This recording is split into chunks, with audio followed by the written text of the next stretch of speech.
안녕하세요, 주스입니다. 이번 영상은 카카오게임즈 IPO 종목에 대해서 이야기해 보도록 하겠습니다. 제가 사실 카카오게임즈 IPO 종목은 영상을 제작하는 걸 포기하려고 했습니다. 왜냐하면은 제가 가장 많이 참고하는 영상이 사실 기업 설명의 영상인데 카카오게임즈 관련된 영상이 너무 많아서 이게 뒤로 묻힌 건지 찾기가 좀 힘들더라고요. 그래서 그냥 다른 유튜버 분들 영상을 봤는데 너무 많은 영상들이 있어가지고 이게 정보가 정리가 안 되더라고요. 전문가분들은 너무 전문가스럽게 하다 보니까 제가 이해할 수 없는 부분이 많았고요. 그나마 좀 쉽게 얘기해 주시는 분들 영상은 또 주장이 조금씩 달라요. 긍정적으로 보는 분들도 있고 부정적으로 보는 분들도 있고 그러던데, 그래서 좀 고민을 하다가 그래도 안 올리기는 아쉬워서 혹시라도 기다리시는 분들이 있을 수도 안 있겠나 싶어서 그냥 제 스타일대로 그냥 다시 풀어서 올리자라고 생각하고 결국 찍게 되었습니다. 이번 영상 같은 경우에는 다른 분들 영상을 보면 더 좋은 영상이 많기는 할 거예요. 저는 간단하게 카카오 게임즈가 보유하고 있는 게임과 그리고 앞으로 어떤 게임들을 개발하려고 하며 그리고 어떻게 성장을 하려고 하는지에 대해서 이야기를 해볼 생각이고요. 그리고 NC소프트하고 한번 정말 간단한 누구라도 쉽게 이해할 수 있는 기준을 잡아서 카카오게임즈의 적정 주가를 한번 이야기해 보도록 하겠습니다.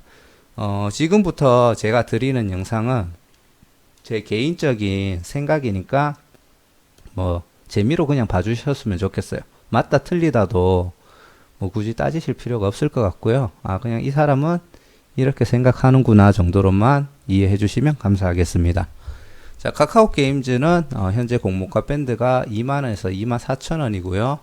9월 1일에서 9월 2일 청약이 될 예정이고 환불일은 9월 4일입니다. 그리고 한국투자증권, 삼성증권, KB증권에서 청약이 가능한데 한국투자증권은 58,000주, 그리고 삼성증권은 6만주, KB증권은 8,000주가 일반 공모자한테 청약이 가능하고요. 증거금이 50%이기 때문에 이 주식들을 맥시멈으로 청약하기 위해서는 한국투자증권은 6억 9,600만원, 삼성증권은 7억 2천, 그리고 KB증권은 9,600만원이 있으면은 맥시멈으로 청약이 가능합니다. 사실은 요 세 개 회사의 맥시멈으로 다 청약하실 정도로 돈이 있으신 분들이 잘 없을 거라고 생각해요. 만약에 있다면 정말 개인적으로 부럽고요. 매우 부럽고요.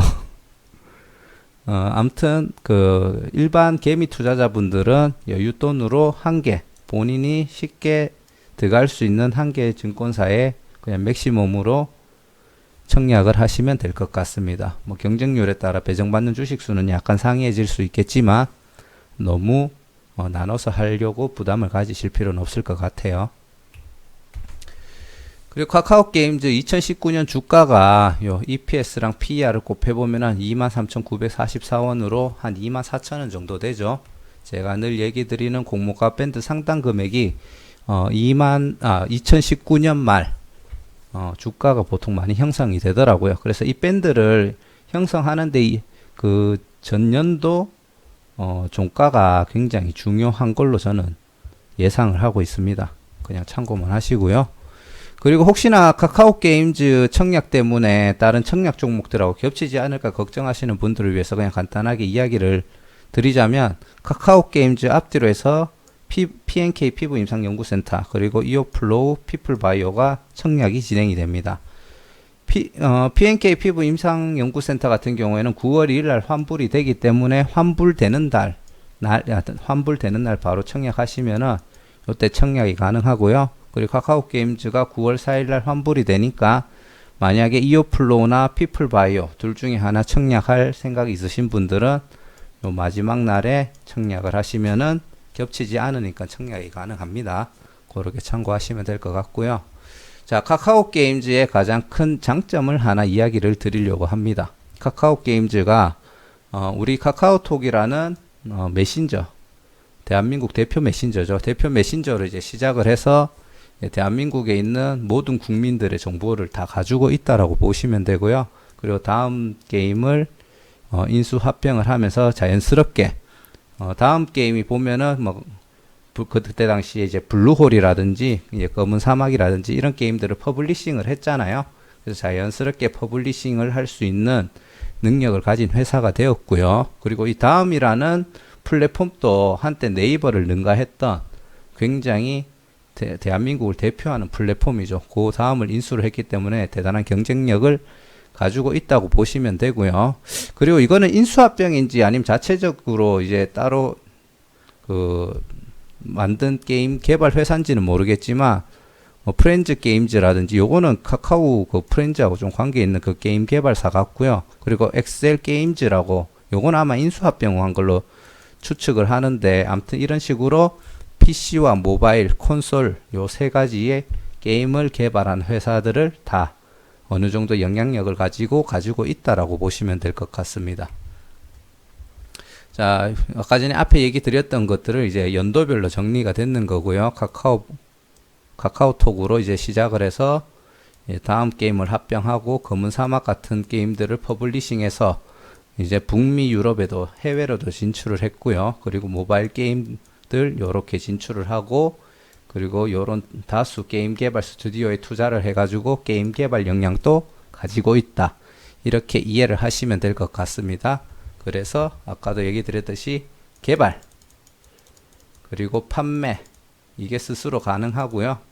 그리고 이 판매를 하기 위해서 가장 중요한 거는 고객 정보잖아요. 그거를 이제 카카오톡이라는 메신저를 통해서 많은 사람들의 정보를 가지고 있는 회사가 되었다. 이렇게 이해를 하시면 될 것 같습니다. 자, 미래성을 한번 이야기를 드릴 텐데요. 대한민국의 텐센트를 꿈꾼다라고 되어 있죠. 그리고 N사, 어느 게 택진이 형 건지는 모르겠지만 N사와 넥슨이죠.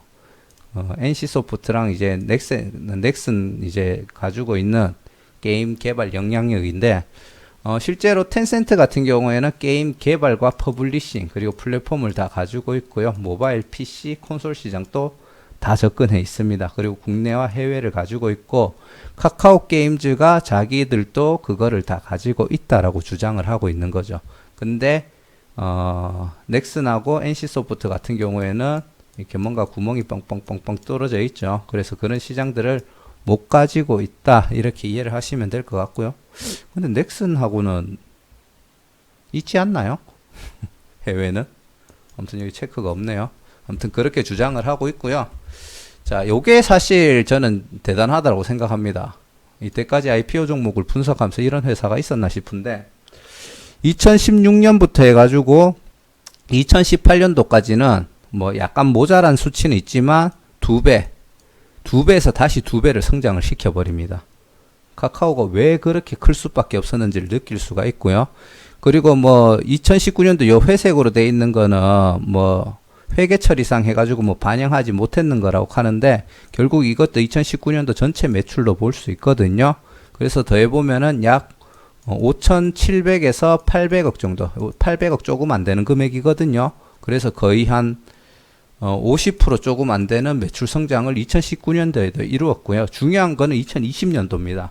우리 팬데믹 영향으로 비대면 관련된 것들의 매출이 성장이 하다 보니까 2020년도에는 1분기에만 2,030억이라는 매출을 달성을 했습니다.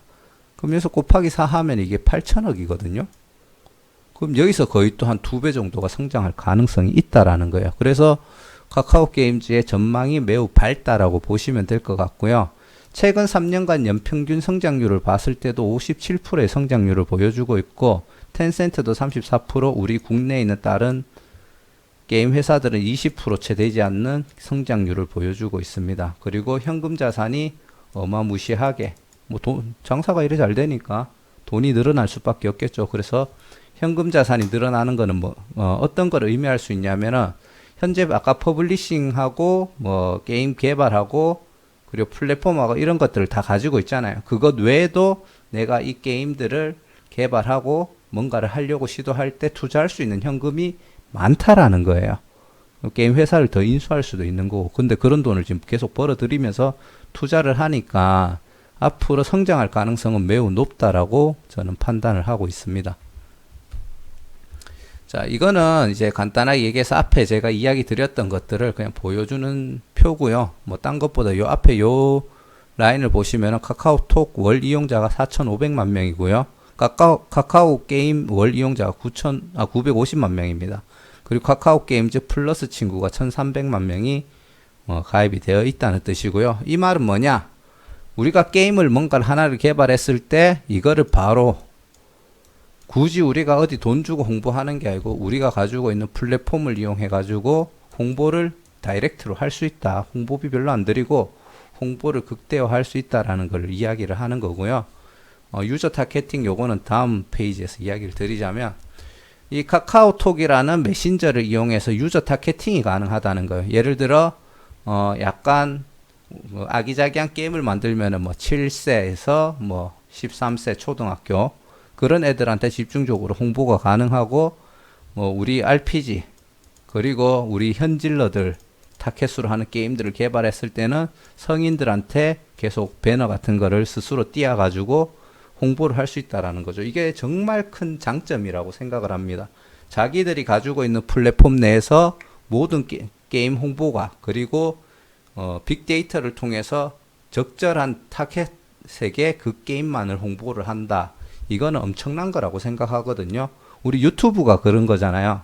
시청자들의 패턴을 읽어서 그 빅데이터를 기준으로 예를 들어 아줌마들한테는 주부들이 좋아할 만한 것들을 광고를 계속 배너를 띄워주고 뭐 20, 30대 남자들은 거기에 맞는 배너를 띄워주고 그러므로 해서 이제 적절한 소액의 광고료로 이제 광고를 극대화하는 효과가 있잖아요. 게임을 홍보하는 데 있어서 그런 효과가 가능하다라는 거죠. 이거는 어마무시한 경쟁력이라고 볼 수가 있을 것 같습니다. 그리고 이제 뭐 추가적으로 이야기를 하고 싶다는 게 이제 다음 게임 포털도 인수를 하면서 이런 월 이용자들의 증가를 했다라는 거고요. 전국의 PC방에서 카카오 게임들의 서비스들을 하고 있다. 그리고 글로벌 시장에도 이렇게 진출을 하고 있고 유통망을 가지고 있다라는 것을 보여주는 자료라고 보시면 되고요. 그리고 이거는 이제 글로벌 시장을 이제 우리가 국내 게임을 해외로 그리고 해외 게임을 국내로 가져왔다라는 걸 이야기를 하고 싶은 건데 특히 북미하고 유럽 쪽으로 카카오 게임즈가 이렇게 많이 진출하는 모습을 보여주고 있습니다. 배틀그라운드 누구라도 다 아는 국민 게임이고요. 그리고 저는 하진 않았는데 이제 검은 사막하고 아케이지도 북미 쪽으로 유럽 쪽으로 많이 진출을 했는 것 같고요.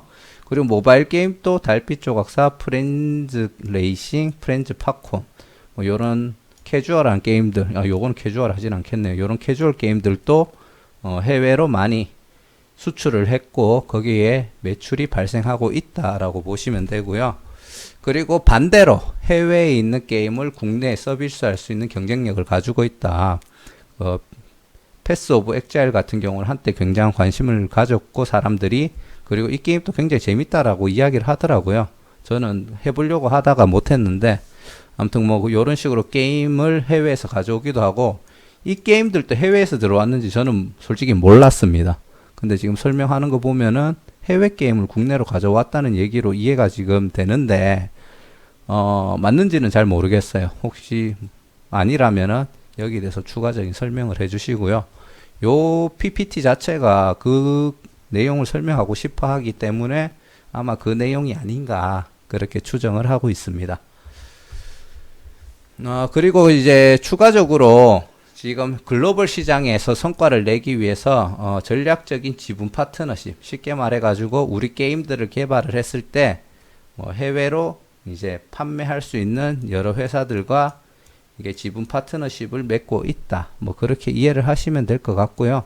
우리가 뭐 중국 같은 데나 이런 데 진출하려고 하면 그 나라에 게임 판권 같은 게 있어야 된다라고 그 판매를 할 수 있는 권한이 있어야 된다라고 알고 있거든요. 그래서 아마 이런 회사들을 통해서 유럽이나 아까 전에 북미 쪽 이런 쪽 그리고 그 외 다른 나라에도 진출을 하려고 할 수가 있다라는 점을 좀 어필을 하려고 하는 걸로 이해가 됩니다. 요것도 혹시나 제가 잘못 이해하고 있다면은 다시 바로 잡아 주시고요.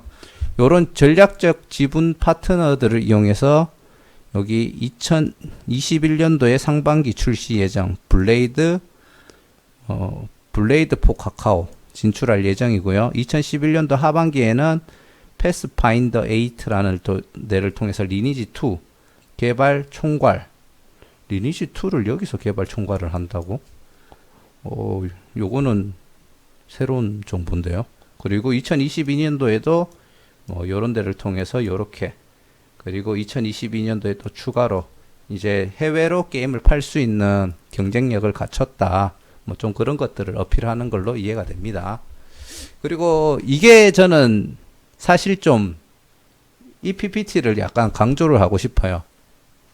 사실 이 사람이 누군지는 모르는데 이 사람이 어떤 게임을 개발했는지를 들어보면은 이 대단한 사람이라는 걸 알 수 있을 겁니다. 바람의 나라, 리니지, 아케이지 문명 온라인, 달빛 조각사 이런 게임들을 만들었고요.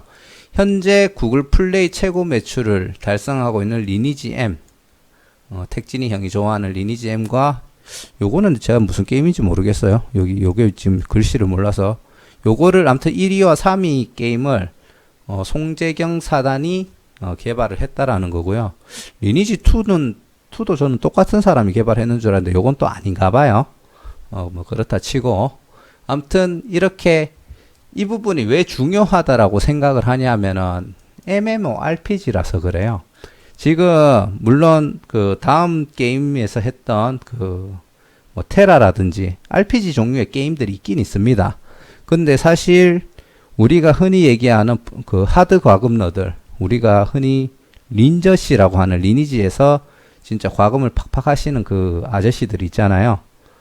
아저씨라고 얘기는 했는데 사실 제 또래가 좀 많을 걸로 판단되는데 아무튼 그런 린저씨의 돈들을 가져올 수 있을 만한 그런 게임은 제가 봐도 현재 카카오 게임즈에 없다라고 저는 판단을 합니다. 물론 과금 요소가 있는 게임들을 만들고 그 서비스를 하고 있는 것들도 있긴 하지만 사실은 좀 많이 부족한 상태라고 보는데 만약에 요 송재경 사단이 합류를 해가지고 이런 류의 게임을 우리가 흔히 얘기하는 랜덤 박스를 활성화를 해가지고 매출을 극대화를 시킨다고 하면은 카카오 게임즈가 정말 큰 성장을 저는 보여줄 수 있다라고 생각을 하거든요. 우리가 과거에 그 NC소프트나 이런 것들을 봤을 때 게임 회사가 커봤자 얼마나 크겠어라는 생각을 솔직히 많이들 했을 겁니다. 근데 카카오 게임즈가 앞으로 그 자리를 충분히 노려볼 수 있다라고 생각을 하고요. 그리고 2021년부터 현 시점은 뭐 제껴두고 가디언 테일즈, 달빛 조각사 대만에서 이제 서비스할 예정이고요. 엘리온 요거는 게임 출시되면 저도 지금 한번 해볼 생각이에요. 제가 옛날에 테라라는 게임을 했었었는데 그 게임 개발자들이 만드는 게임이라서 엘리온은 출시되면 저도 한번 다시 과거를 생각하면서 해볼 생각이고 그 이외에 뭐 엘리온 그 글로벌 시장도 진출하려고 하고 이런 다양한 계획들이 있죠. 그래서 향후 성장성은 좋다. 그리고 다시 한번 얘기하지만 우리 송재경 사단이 만드는 게임들은 아무래도 하드 과금러들을 위한 게임들이 많기 때문에 굉장히 수익을 극대화할 수도 있을 거라고 판단을 합니다. 그리고 더 멀리 나아가서 현재는 카카오 게임즈가 상장을 하지만 뭐 이런 종류들이 상장을 할지는 모르겠어요. 카카오뱅크는 상장한다는 얘기가 있겠지만 다양한 플랫폼들이 서로 이렇게 얽히고 설키는 이런 시스템을 만들어 가지고 앞으로 시너지 효과를 낼 걸로 판단이 되고요. 우리가 요즘에 계속 강조하고 있는 구독 서비스 같은 게 가능해지지 않을까 그런 생각도 해보고 있습니다. 그러면은 서로 상호 간에 좋은 시너지로 같이 성장하는 그런 회사들이 될 수 있을 거라고 생각하고요.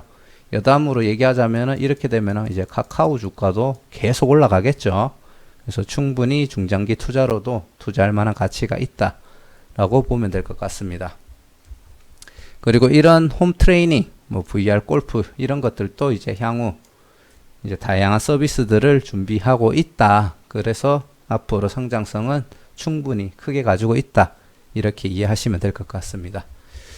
자, 지금 카카오 게임즈 같은 경우 주주 구성을 보시면은 자발적 보호 예수하고 뭐 최대 주주하고 이렇게 보시면 지분율이 굉장히 높습니다. 한 68.31%가 보호 예수 물량으로 이제 묶여 있는 상태고요. 1개월 후에 나오는 물량도 굉장히 적습니다. 0.1%밖에 되지 않고, 대신에 이거를 왜 이렇게 표시를 해놨는지 모르겠어요. 3에서 6개월 사이에 나오는 물량이 11.43%가 됩니다. 이거는 나중에 디테일하게 한번 파악해 봐야 될 것 같아요. 언제 가장 큰 물량이 빠져나오는지를 알아야지 거기에 대한 향후 대응이 가능하기 때문에 주주이신 분들은 3개월에서 6개월 사이에 풀리는 물량에 대해서 조금 주의를 하자라고 생각하시면 될 것 같고요. 그리고 카카오 게임즈 같은 경우에는 약간 특징이 있습니다. 코스닥 벤처 펀드 물량이라고 해가지고 올해부터는 그냥 주관사에서 그냥 배정을 하는 걸로 돼 있는데, 작년에 제가 이게 정확하게 뭔지는 모르겠는데 뭐 코스닥 벤처 쪽에 이렇게 무슨 펀드가 있었나 봐요. 상장하는 종목들의 우선권을 가지고 매수를 할 수 있는 권한을 가지는 펀드가 있었던 것 같아요. 근데 그런 펀드에서 카카오 물량을 이제 사는데, 공모되는 물량에, 기관 기준으로 공모되는 물량의 30%를 보호 예수 없이 무조건 살 수가 있답니다. 그래서 이 30% 물량은 상장일 날 매도가 될 확률이 굉장히 높습니다. 그거 참고하시고요. 요 물량의 30%라고 하면은 338만 3,374주고요. 요 전체 물량 기준으로 봤을 때는 약 4.62% 물량이 됩니다. 그러면은 기관이 가지고 있는 물량의 나머지 70%가 보호 예수가 의무 보유 확약이 어떻게 잡히느냐에 따라 또 상장일 날 주가가 어떻게 움직일지 결정이 되겠죠. 근데 이 30%가 무조건 미확약이 되기 때문에 이게 부담스러워서 기관들이 의무 보유 확약을 신청을 많이 안 할 것 같아요. 솔직하게 말하자면. 이게 그냥 30%가 단순하게 이 30%다. 이렇게 이해를 하시면 안 될 것 같습니다. 이 물량이 부담스러워서 이게 없다면 의무 보유 확약을 신청할 기관들도 그냥 신청을 안 해버리는 그런 결과가 나오지 않을까. 그래서 미확약 물량이 생각보다 많을 거라고 판단이 되고요. 그리고 기관 경쟁률이 아마 1000대 1 정도가 될 거라고 이야기를 하더라고요. 이게 SK 바이오팜의 팜보다는 높은 수치이긴 한데, 최근에 뭐 1000대 1 이상 되는 종목들이 많았잖아요. 그래서 뭐 그렇게 준수하지는 않다라고 저는 일단 생각을 하고 있습니다. 그리고 이거는 카카오 게임즈 장외 거래인데 이 이야기를 좀 하고 싶었어요. 2019년도 기준으로 마지막 날 기준으로 약 24,000원이 이제 주식 가격이었는데, 그때 당시 주식수 곱하기 24,000원을 하면 시가총액이 1조 3,700억 정도가 됐습니다. 근데 공모를 끝나고 나서 공모가 밴드 최상단 금액으로 확정이 된다면 주식수가 늘어나잖아요. 그러면은 시가총액이 1조 7,500억 정도가 돼요. 제가 500억 정도가 되는데, 현재 카카오 게임즈 장외 거래 가격이 삽니다도 그렇고 팝니다도 그렇고 65,000원 밖에 없습니다. 근데 이게 장외 거래 같은 경우에는 상장할 것 같은 회사를 쌀 때 들어가서 상장하기 전에 수익을 극대화하고 파는 게 가장 일반적인 패턴이라고 하더라고요. 그래서 보통 파는 사람들은 비싸게 팔고 또 사는 사람들은 싸게 사는데, 이거는 가격이 똑같죠?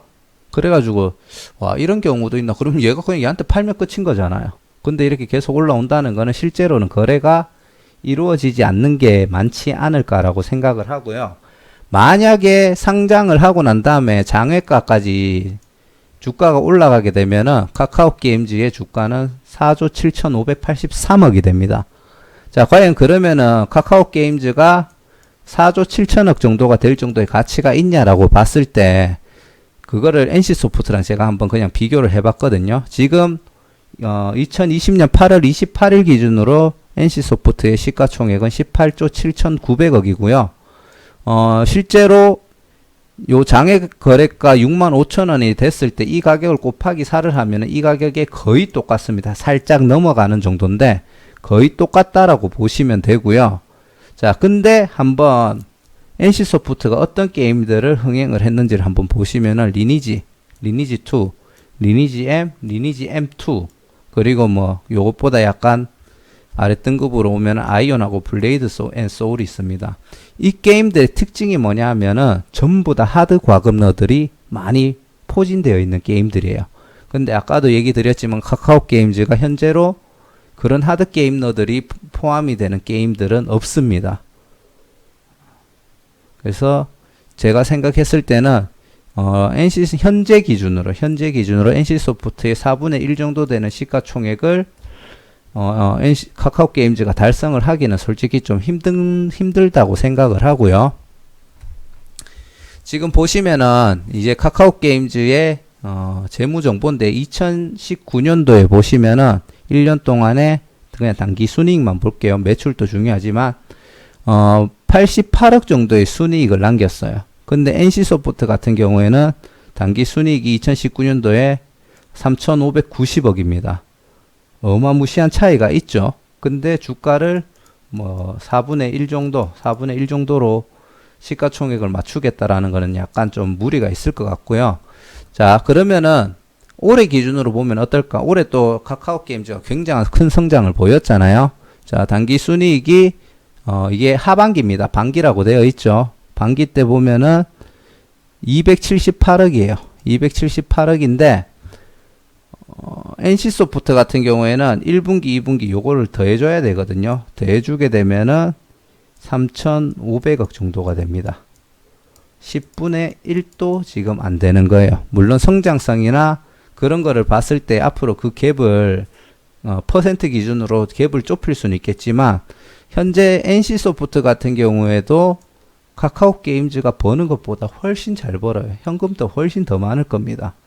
그렇기 때문에 지금 당장은 카카오 게임즈가 NC소프트의 4분의 1 정도는 따라가기가 힘들다고 보고요. 그래서 65,000원까지는 좀 무리라고 저는 생각을 하고 있습니다. 물론 그 상장 초기에 그 몰려드는 매수세 때문에 순간적으로는 그 가격을 올라갈 수는 있겠지만 한동안 중장기적으로는 그 이하로 갈 거라고 생각을 하고요. 278억이지만 요것보다 뭐 10분의 1도 안 되는 거지만 한 10분의 1 정도는 될 수 있다라고 저는 보고 있고 거기다가 플러스 기대감 앞으로 대한민국을 대표하는 게임 회사로 성장할 수 있는 기대감이 있다라고 보기 때문에 그래도 제가 생각할 때는 이것도 솔직히 굉장히 저는 약간 높게 쳐주는 거거든요. 굉장히 이렇게까지도 힘들지 않을까라는 생각은 하는데 그래도 그 기대감이라는 걸 무시를 할 수 없기 때문에 제가 봤을 때는 현재 NC소프트의 시가총액이 10분의 1인 1조 8천억 정도 그냥 된다고 칠게요. 8,800억 정도 되겠지만 여기에 한 2배 정도까지는 높게 잡은 겁니다. 한 3조 7천억. 요 사이에 그것보다 아래쪽에서 움직이지만 요 근처까지는 기대감에 의해서 조금 올라가지 않을까 개인적으로 그렇게 생각을 하고 있고요. 그렇게 되면은 제가 봤을 때 기대감에 의해서 카카오 게임즈 주가는 한 3만 한 2천원에서 5천원 많이 봤을 때는 4만원 정도 요 사이에는 나중에 자리를 잡지 않을까라고 생각을 합니다. 그리고 점점 매출이 올라가고 딴 것보다 우리 하드 과금러들을 잡을 수 있는 우리 송재경 사단이 게임을 출시할 때 그때 직전에 카카오 게임즈를 매수를 하면은 게임이 나왔다라고 하면은 그 기대감에 분명히 주가가 엄청나게 반등될 거라고 생각을 하거든요. 그래서 그 기준으로 한번 카카오 게임즈를 생각하고 접근하시면 좋을 것 같습니다. 자, 카카오 게임즈에 대해서 한번 이야기를 드려봤는데 사실 뭐 영상의 시간은 좀 길어졌지만 그리고